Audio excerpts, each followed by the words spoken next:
Ele apenas comunicou, né, o encaminhamento dos nomes, por deferência ao Senado, evidentemente, e agora nos cabe, no Senado Federal, dar o encaminhamento a essas indicações. Então vamos nos empenhar para poder apreciar esses nomes do PGR e o ministro do Supremo Tribunal Federal.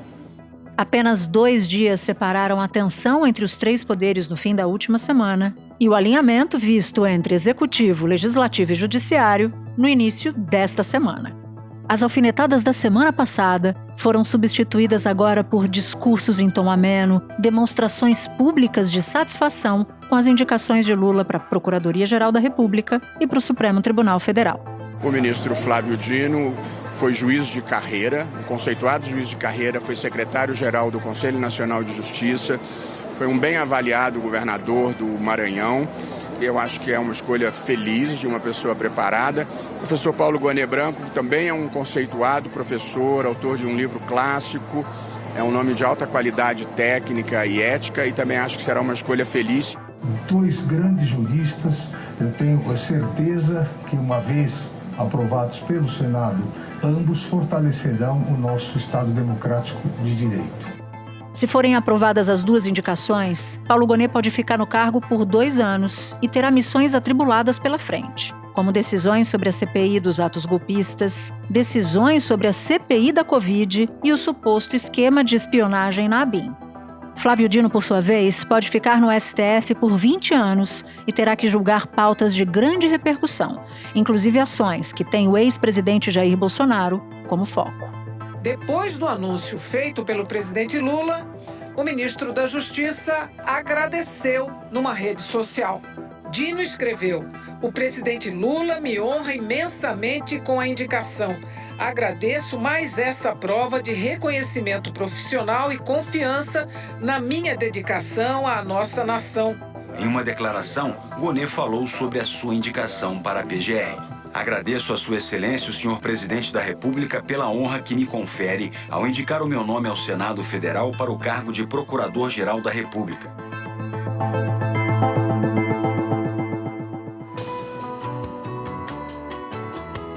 Da redação do G1, eu sou Natuzaneri e o assunto hoje é a escolha de Lula para o Supremo Tribunal Federal e para a Procuradoria-Geral da República. Um episódio para entender os bastidores da decisão e para analisar o papel que cada um dos indicados vai ter nessas instituições.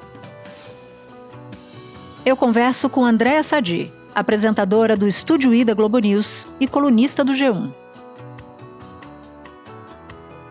Terça-feira, 28 de novembro.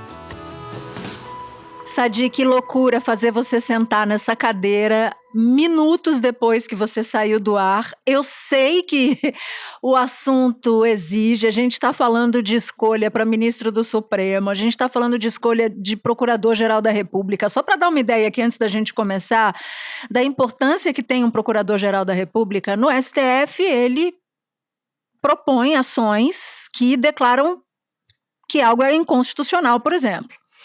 Também propõe intervenção federal, o que é algo bastante grande.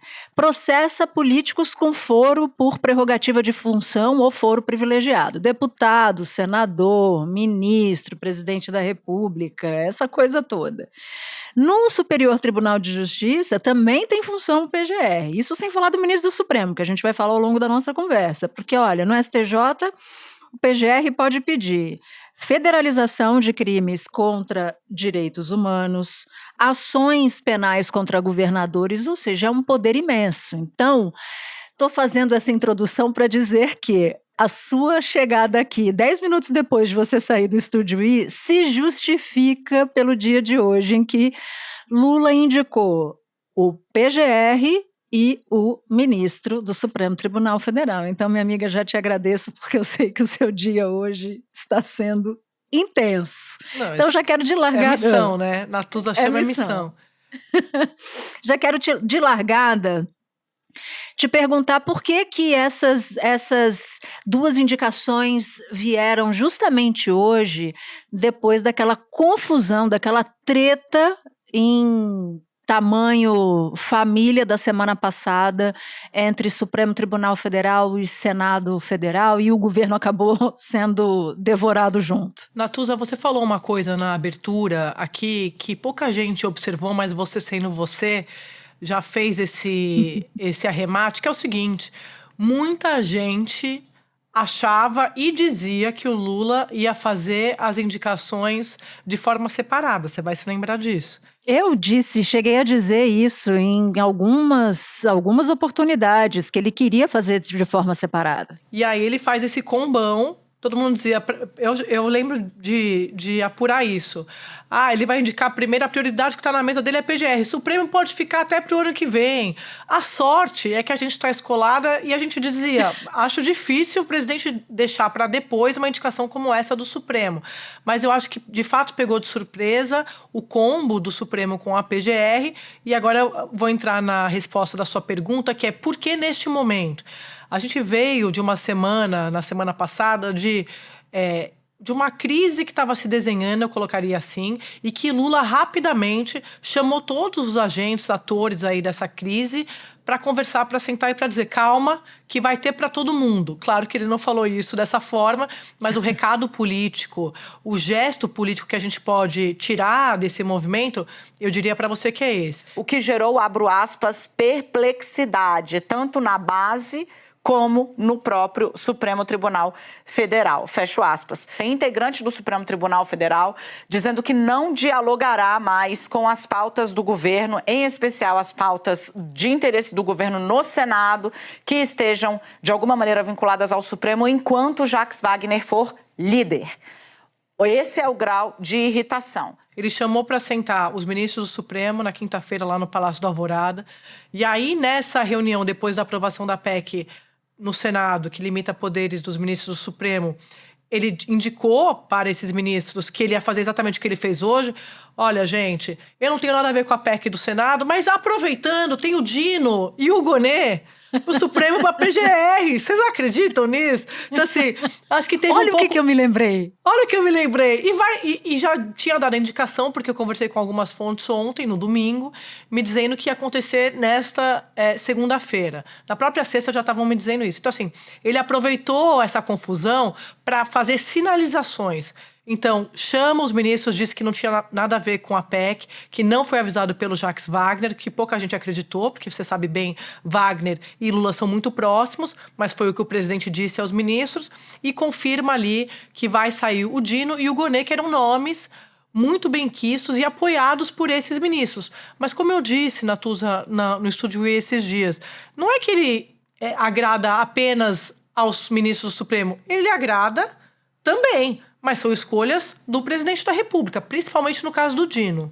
Sem dúvida nenhuma. Eu vou fazer uma confidência aqui, tá? Porque você me leva a isso. Na semana passada, quando teve o voto surpreendente do Jacques Wagner, e eu estava no ar quando isso aconteceu, eu custei a entender o que tinha acontecido, né? E aí, saindo da TV, eu já estava no final do jornal, saindo da TV, eu telefono para diversas fontes. E uma das fontes, vou abrir aqui porque eu já pedi autorização para ele, foi o ministro Flávio Dino.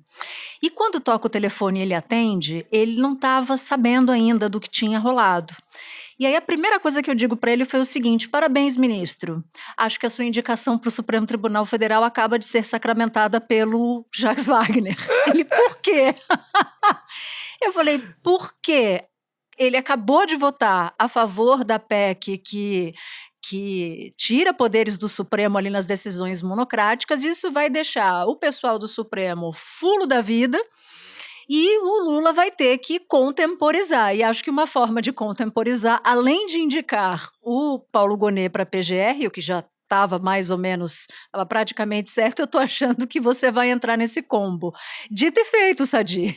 Entrou no combo junto com o Gonê. Não sei, claro, não posso dizer que uma coisa tem relação com a outra, mas me pareceu que o Lula chegou à conclusão de que ele, me diz se você concorda com essa tese, tá? Com essa avaliação. Ele precisava contemplar mais do que estava sinalizado que ele contemplaria, porque o dissabor foi grande e podia ter uma desconfiança.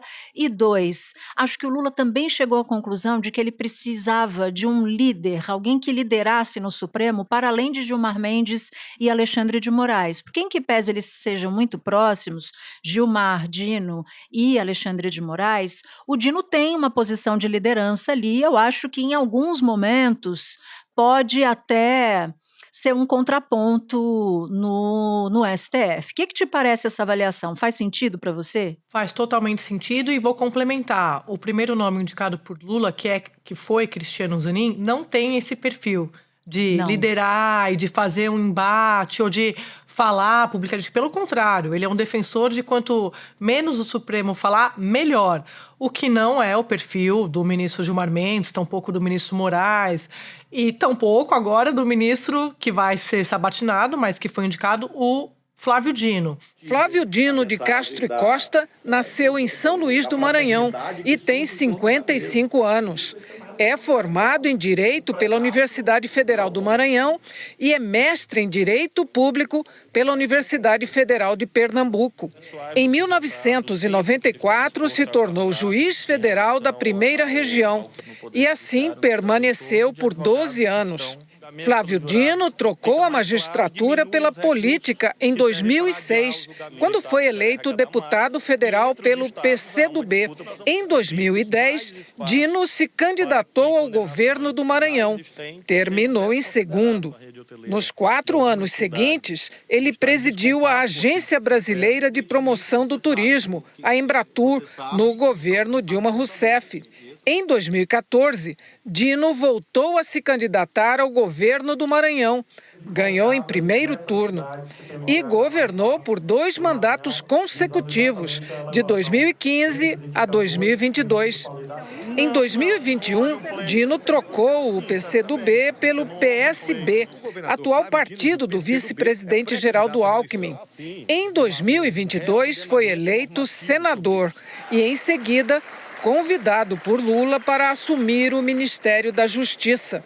O primeiro grande desafio foi o 8 de janeiro, marcado pelos ataques golpistas aos prédios públicos dos 3 poderes. Mas eu acho que tem um outro componente que eu não sei se você ouviu nas suas apurações, mas me pareceu bastante interessante, que é o seguinte: o Lula, nesse jogo de sinalizar e tentar agradar diferentes alas, ele só desagradou um grupo, que foi o grupo do PT. Por quê? Porque ele sabe que o PT, faça chuva, faça sol, vai votar com ele, estará com ele. Então, ele, nessa confusão da PEC da semana passada, ele confirmando o Dino e o Gonê, ele atende a ministros do Supremo, sem problema algum. Ele, com a PEC, mesmo dizendo que não sabia o que estava rolando com o Jacques Wagner, o Senado está contemplado. A PEC passou lá, o Pacheco fez o gesto dele para a base ali, que eles querem, ele e o Alcolumbre, e o governo, de fato, não trabalhou para derrotar a PEC. Então, ele agrada ao Senado, ele agrada aos ministros do Supremo e só deixa na chuva o PT. O que o PT pode acabar contemplando ou tentando contemplar é agora esse espólio que o Dino vai deixar no Ministério da Justiça. Se vai ser junto, se não vai ser, eu sei que a gente vai falar disso daqui a pouco, mas só para mostrar como o PT... Lula não tem essa visão de tem que ser petista, tem que ser alguém do PSB, tem que ser lulista, tem que ser leal e fiel a ele. Porque depois da Lava Jato, como a gente fala o tempo todo, governo Lula 3 é só possível entender e ler se você fizer essa leitura, essa análise de que tem todo o contexto do pós-Lava Jato, do que Lula sofreu e passou com a Lava Jato. Ele sempre disse isso na transição bastante, para integrantes do Judiciário, que ele não poderia errar com indicações para o Supremo e tampouco para a PGR. Estou seguindo a relatora aqui, como sempre. Quando você cita Senado, né, lembrando que Dino é um senador, mal assumiu o mandato de senador, já foi logo para o Ministério da Justiça, e naquele momento ele não topou uma proposta que o PT fazia de separar o Ministério da Justiça do Ministério da Segurança Pública. Dino disse, não, só faz sentido eu ir se for Justiça e Segurança Pública juntos. Agora pode ser que Lula eventualmente tope desmembrar, criar 2 estruturas separadas. Te parece que isso é viável nesse momento? Porque você já nos respondeu uma avaliação com a qual eu concordo, que não necessariamente vai ser um petista para o ministério que o Dino agora deixa vago. Mas pode ser que o PT, por exemplo, consiga convencer o presidente a dividir, criar um ministério exclusivo para a segurança pública, colocando alguém lá do partido, por exemplo, e mantendo separado o Ministério da Justiça. Natuza, quando o Dino assumiu, ele convenceu o Lula. O Lula já não queria separar, você sabe disso bem, mas porque o Dino achava que, tendo o comando das polícias, qualquer crise seria mais fácil de ser resolvida. Ele, quando ele defendeu isso, ele não sabia ainda do que estava por vir, que era o 8 de janeiro. No pós-atos golpistas, ele voltou a repetir isso, e eu já conversei com ele algumas vezes sobre isso, e ele me disse exatamente assim: Sadi, imagine só se o Ministério da Justiça e Segurança Pública estivessem separados naquela ocasião. Imagina ter que organizar e resolver tudo. E fala com o Supremo, e fala com o Ibanez. Eu tenho no controle o comando de tudo centralizado na Justiça, fez com que a resposta fosse mais célere àquela crise que a gente estava vivendo. Então o Dino nunca achou que seria uma boa saída. Só que agora o cenário é outro, como você bem colocou. O problema é que o PT não acha que comandar a segurança pública pode ser bom para eles, porque é uma bomba você, de fato, comandar as polícias em meio a uma escalada dessa crise de violência que a gente vive no país. Não à toa, setores do PT usaram os principais episódios dessa crise da segurança pública para tentar desgastar o Dino quando cotado para o Supremo. Achavam que isso era um flanco. O Dino não consegue resolver a crise de segurança, como é que o Lula vai indicá-lo para o Supremo? Então, eles usaram muito isso. E aí, imagina, eles vão lá sentar e vão contratar esse problema para eles. Então, eles gostariam, na minha visão, na minha análise, de que o Ministério fosse separado, mas contanto que eles fiquem com a Justiça. Entrega a segurança pública para alguém do próprio dia. Toma que o filho é teu, eu vou ficar aqui cuidando de indicação, de desembargador, de interlocução com tribunais, e você fica com a parte de descascar o dia a dia. Como o Dino já falou várias vezes, 70% do Ministério da Justiça, do dia dele, é segurança pública. Eu não vejo como o PT gostaria de assumir esse cargo. Eu acho que ele gostaria de ficar com a Justiça, só que o Lula tem essa questão que você tira, a Rosa Weber está aposentada, entra o Dino, você só tem uma ministra no Supremo. Como que o Lula vai compensar essa falta de diversidade? Pode ser que seja para a Justiça. E por isso que surgiu o nome cotado aí nos bastidores da senadora, ex-senadora, costumo chamar a Simone Tebet de senadora, da ministra do Planejamento, Simone Tebet. O que é um nome particularmente interessante, porque ela tem bom trânsito no Supremo Tribunal Federal, é alguém que vem da área do direito, enfim, não me pareceu um nome que surgiu do nada. Mas eu quero falar sobre isso, continuar nessa toada com você, porque, olha, teve ao longo desse período todo uma pressão muito forte, sobretudo depois da indicação de Cristiano Zanin, um homem branco. Houve uma pressão para a indicação de uma ministra mulher para o lugar da Rosa Weber. E isso, como vimos, não aconteceu. Que leitura você acha, Sadi, que a gente pode fazer sobre isso? Como é que o presidente fica diante da sua própria base depois dessa escolha de mais um homem? Agora só tem Carmen Lúcia representando a bancada feminina, né? Uma bancada de uma mulher só. Natuza, eu acho que a Lava Jato é o que explica essas escolhas do presidente para o judiciário. De novo, né? Eu acho que a gente volta para isso, porque o Lula, quando da transição, você vai se lembrar disso, ele se reuniu com alguns integrantes do Supremo, também do TCU, e ele falava isso o tempo todo, que de tudo que o Bolsonaro fez no governo dele, a única coisa que ele achava que Bolsonaro tinha acertado era nas escolhas de Bolsonaro para o Supremo e para a PGR. Ele estava falando do André Mendonça, do Cássio, dos 2 ministros, e do Augusto Aras. O Lula achava que tinha ouvido gente demais nas indicações dele, quando o presidente 1 e 2, para as vagas do Supremo, e que depois ele acabou indo para a cadeia pelas mãos dos ministros do PT. Vários ministros do Supremo com quem eu conversei ao longo dos últimos meses me diziam isso, que Lula tinha essa leitura. Então, que ele não... Quando eles diziam que Lula não podia errar, que era essa mensagem que Lula passava, eu não posso errar para o Supremo, era como se ele estivesse dizendo assim, isso aqui, a escolha é minha, eu não vou ouvir ninguém, Eu vou tomar a decisão que eu achar que vai ser melhor para Lula, não passar susto no Supremo e também na PGR. E aí todo o resto vocês podem discutir comigo. Mas o Zanin, ele já era o escolhido. Eu acho que o Lula, quando ele deixa um pouco circular outros cotados, é um pouco indeferência a esses grupos. Para não ficar... Como o Lula é político, fala, tá bom, vou receber fulano, ciclano, vou ali jantar com Beltrano. Mas ele já sempre seria o Zanin. Era um nome ligado a ele. E o Dino também. Acho que tem um pouco disso. Para a PGR, você vai se lembrar, o parte do PT estava defendendo Augusto Aras. Quer dizer, Lula, que era o procurador que foi omisso durante a gestão Bolsonaro, mas parte do PT achava bom, porque não por causa disso, mas porque ele tinha ajudado a enterrar a Lava Jato, na visão do PT. Então eles queriam um perfil à la Aras sem ser o Aras, porque aí seria demais botar o Aras lá para essa ala do PT. Mas isso foi cogitado, foi dito publicamente por setores do PT. Então, na minha visão, o Lula, ele não abre, não tem conversa as indicações para o Supremo.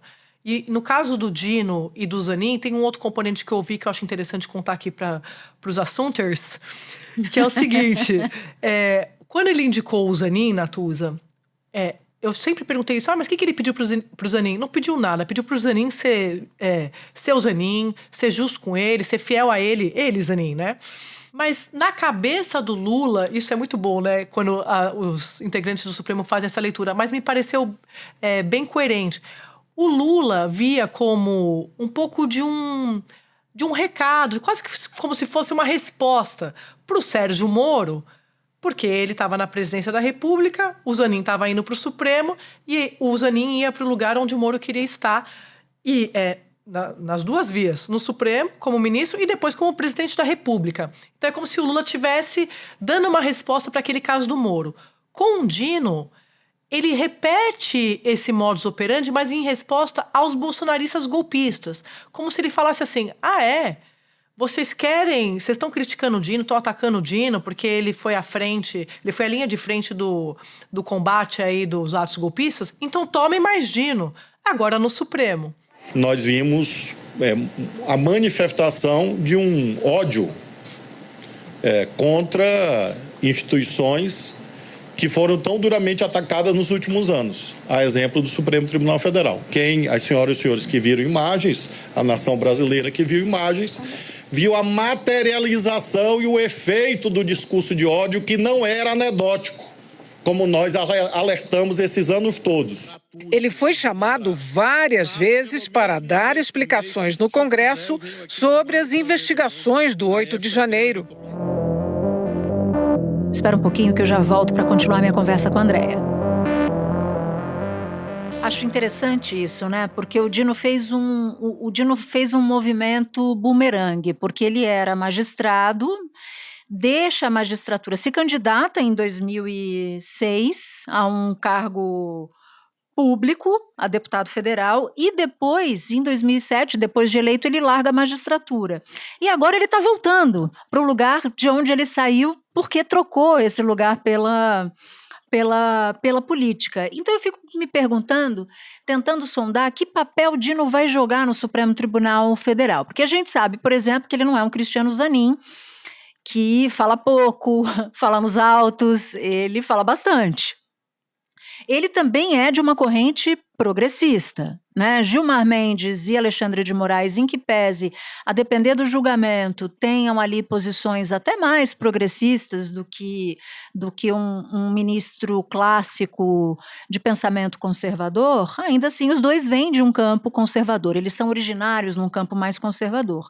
O Dino não, e no entanto eles se dão super bem. Pensando nessa figura do Flávio Dino, essa mesma que você citou, que enfrentou os bolsonaristas, que ficou na linha de frente contra os golpistas, que papel você enxerga Dino exercendo no Supremo Tribunal Federal? Natuza, só pra gente lembrar um pouco do papo de política, você sabe que eu não consigo pensar na política sem pensar em música, né? Então, quando você tava falando, eu tava pensando, será que o Dino tá cantando? Eu tô voltando pra casa de vez ou outra vez, se ele sair do Supremo e voltar pra política? Porque isso diz tudo sobre a sua pergunta.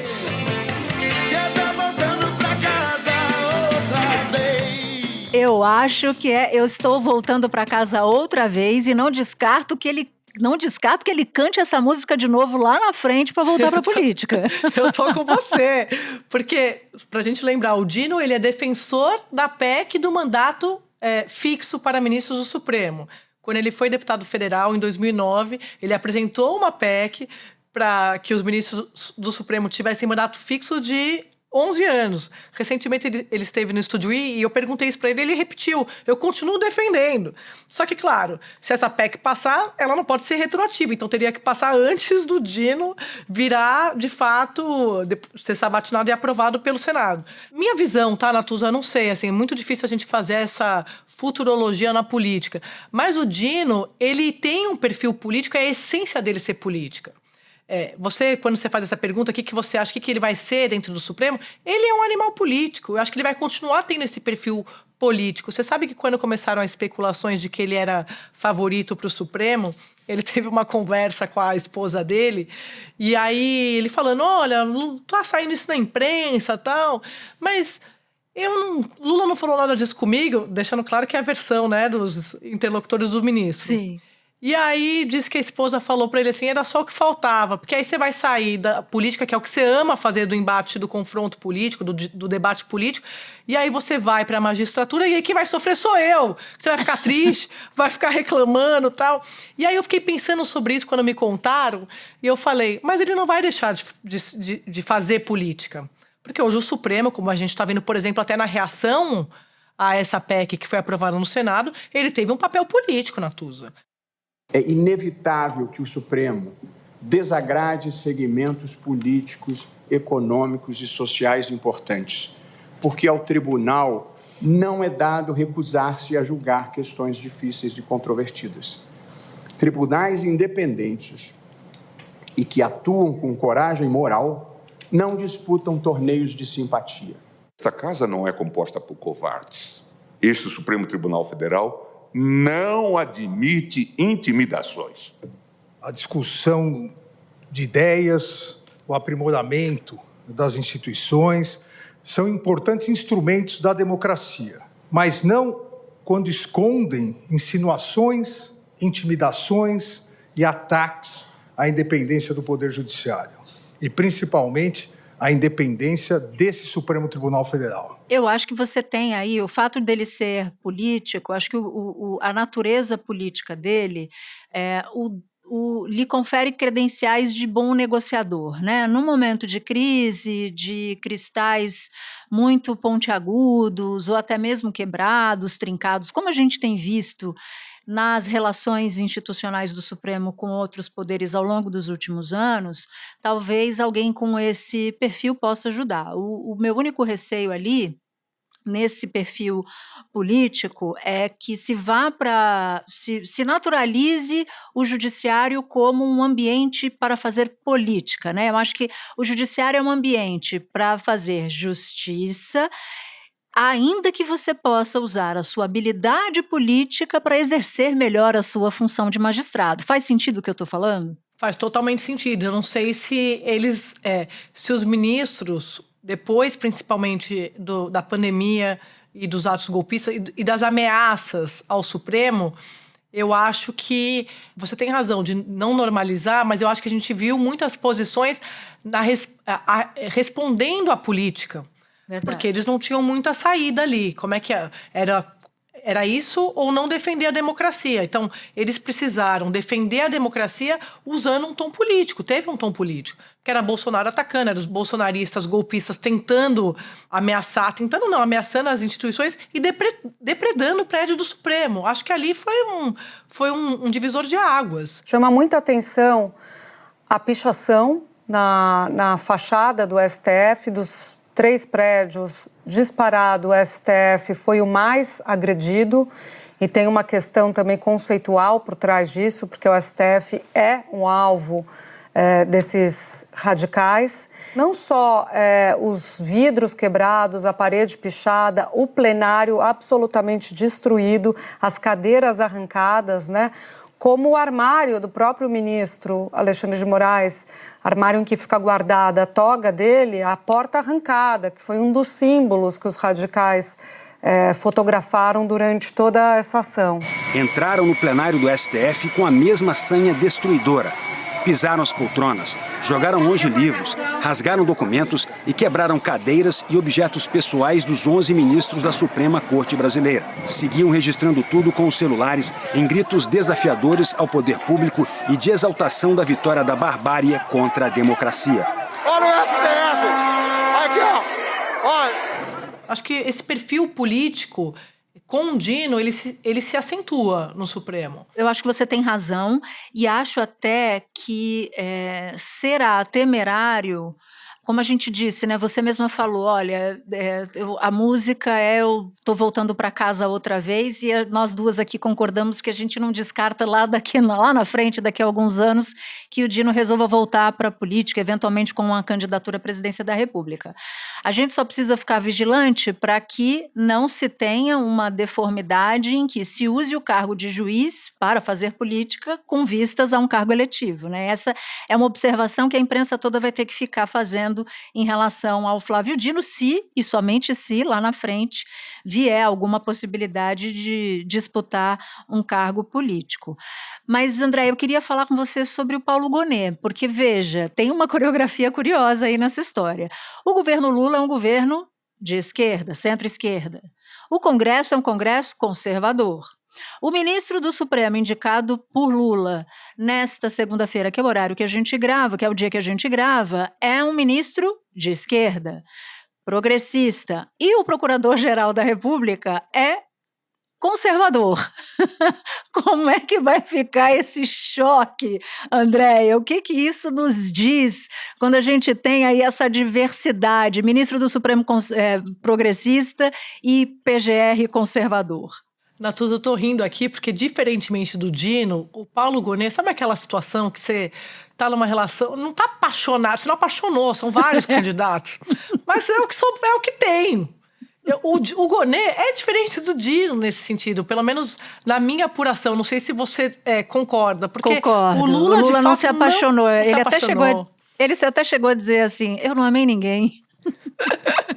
Então, assim, não tem tu, vai tu mesmo. E aí o Gonet, diferentemente do Dino, ele sim tá na cota dos ministros do Supremo, porque foi um nome levado pelos ministros do Supremo, apoiado, né, por esses ministros do Supremo, Moraes, o próprio Gilmar Mendes, e o Dino sempre defendeu o Gonet, diferentemente do PT, e aí principalmente o grupo Prerrogativas, os advogados que apoiam Lula. Eu acho que teve um veto ali ao candidato do grupo, que foi o Bigonha. Essa turma do Supremo não queria de jeito nenhum. E Lula foi até ouvir outros candidatos, ali tinham outros nomes, mas ele voltou para essa disputa Bigonha e Gonet. E por causa do veto ao Bigonha, acabou ficando com Gonet até para agradar a esse setor do Supremo. Agora tem uma coisa, o Lula ouviu de ministros aliados que se ele quisesse previsibilidade, ele indicaria o Gonet. Paulo Gustavo Gonet Branco é carioca e tem 62 anos. Graduado em Direito pela Universidade de Brasília, fez mestrado em Direitos Humanos Internacionais pela Universidade de Essex, do Reino Unido, e doutorado em Direito, Estado e Constituição também pela UNB. Começou a carreira no Ministério Público Federal em 1987 como Procurador da República, responsável por processos na primeira instância da Justiça Federal. De 89 a 93, ocupou o cargo de Procurador Regional da República, que representa o Ministério Público em processos em tribunais regionais federais. E em 2012, alcançou o cargo de Subprocurador-Geral da República, o último nível da carreira. Gonet já representou o Ministério Público na segunda turma do Supremo Tribunal Federal, quando defendeu condenações e investigações da Lava Jato. Desde julho de 2021, atua como vice-procurador-geral eleitoral. Na função, ele representa o Ministério Público Eleitoral nos processos que tramitam no TSE. Gonet assinou o parecer que defendeu a condenação de Jair Bolsonaro na ação que tornou o ex-presidente inelegível por 8 anos por abuso de poder político e uso indevido de meios de comunicação, na reunião com embaixadores para desacreditar o sistema eleitoral brasileiro. Ao longo da carreira, Gonet se destacou pela defesa de direitos fundamentais e é considerado um procurador de perfil discreto. Ele não tomaria sustos, porque apesar desse perfil conservador que você diz, os ministros meio que garantiram, é como se estivesse na conta deles. Então, acho que o Lula foi um pouco por esse caminho. E aí, o Gonê, sim, tá na conta dos ministros do Supremo. Muito mais. O Dino, como eu disse, é o nome do Lula. Agrada também aos ministros do Supremo, mas não é um nome indicado pelos ministros do Supremo, apesar que tem uma versão em Brasília de que o primeiro que indicou Dino foi o Alexandre de Moraes para Lula. Ah, é verdade. Quer dizer, tem a versão, a verdade que tem a versão. Eu não sei se de fato foi isso que aconteceu. Mas o Gonê não era o nome do Lula, né? Sim, não era. Não era. E por um bom tempo se chegou a problematizar. Puxa vida, não é excesso de poder para o Gilmar Mendes e para o Alexandre de Moraes, um PGR que venha com as bênçãos dele, mas como você disse, como não houve um match assim imediato com ninguém e os outros candidatos, ou pelo menos o Bigonha, tinha veto de ministro do Supremo, porque nessa liturgia de indicação, o que não pode é ter veto, né, de ministro do Supremo. E aí, nesse caso, tinha, e o Lula acabou optando pelo nome do Gonê. Mas também acho, Sadi, que um PGR de perfil mais conservador vai articular menos pautas da base progressista, que é uma base do presidente da República. E eu já ouvi no governo uma avaliação de que nesse momento não seria ruim. Claro, ficam retraídas as pautas de pendor mais progressista, mas também não se ativa a força do bolsonarismo ultraconservador. E isso, para o governo, seria, na avaliação dessa parte da plateia, ruim, porque puxaria o Lula para a pauta dos costumes e isso poderia fortalecer o bolsonarismo. Perfeito, isso vale também para essas indicações, essas não indicações atendendo à diversidade. Quando a base reclama, eu fico pensando exatamente isso. Mas o Lula, de fato, sabe que já vai ter essa base, independentemente da indicação que ele fizer. O que o governo precisa, do ponto de vista político, aí estou falando de estratégia com esse viés eleitoral, é tentar conquistar o centro, não deixar o bolsonarismo avançar para esse centro. Então, por que ele faria uma indicação de alguém que pudesse propor pautas progressistas e arrastaria o governo para essa pauta? Eu acho difícil o Lula fazer, eu estou com você nessa. Andréa Sadi, obrigada pelo esforço de reportagem. A gente tem que estar junta nessa. Eu te obrigo, a gente tem que estar junta num dia como esse. Esse não é um episódio qualquer. Exigir a sua presença. Obrigada, minha amiga. É um prazer estar aqui com você, Natuza. Amanhã não, hoje. Hoje já tô ouvindo aqui para ver se tá tudo certo do que eu falei. Se eu tô à sua altura, minha amiga. Beijo, obrigada. Beijo, brigadão.